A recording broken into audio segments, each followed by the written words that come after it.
Episode 3, Mga Hindi na Nakauwi, Finale. Hindi makahinga si Arvin habang nakatitig sa dalawang nilalang sa dulo ng hallway. Basang-basa. Wasak ang mukha. Parang galing sa aksidente. Hindi, imposible. Bulong ni Nico.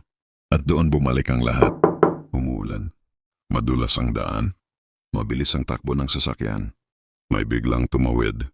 At sumalpok sila sa bangin. Pasag ang windshield. Dugo. Sigawan. Pagkatapos noon, wala na.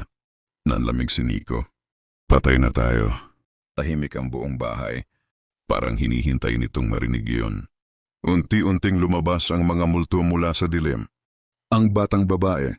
Yung matandang babae. Ang mga aninong walang mukha. Lahat sila nakatingin kina Nico at Arvin. Hindi galit. Parang naawa. Hindi kayo makaalis, sabi ng matandang babae. Kasi matagal na kayong wala sa mundo ng buhay. Napaupo si Arvin habang umiiyak. May pamilya pa ako. Hinahanap pa rin nila kayo, bulong ng babae. Unti-unting nagbago ang paligid. Nawala ang lumang bahay. At nakita nila ang totoong itsura nito. Isang bulok at abandonadong kubo sa gitna ng gubat. Sa sahig, may dalawang kalansay. Nakasuot ng parehong damit nila. Napaatras si Nico. Hindi kami yan. Ngunit nang hawakan niya ang sarili niyang kamay, unti-unti itong naging abo. Kasabay noon, may mga ilaw sa labas. Search team, mga pulis, mga flashlight. May nakita kami rito. Sigaw ng isa. Tahimik lang na pinanood nila. Nico at Arvin habang inilalabas ng mga rescuers ang kanilang mga buto.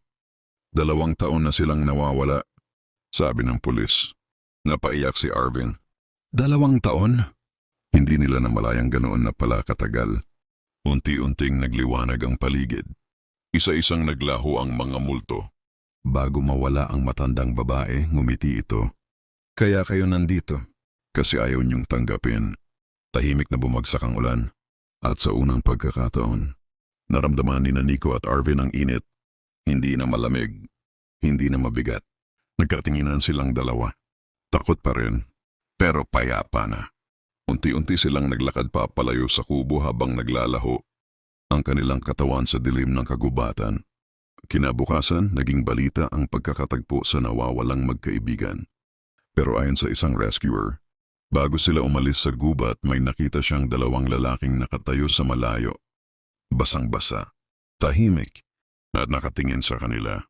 Pagkurap niya, wala na. Please like, follow, and subscribe to our page. Ikaw, ano ang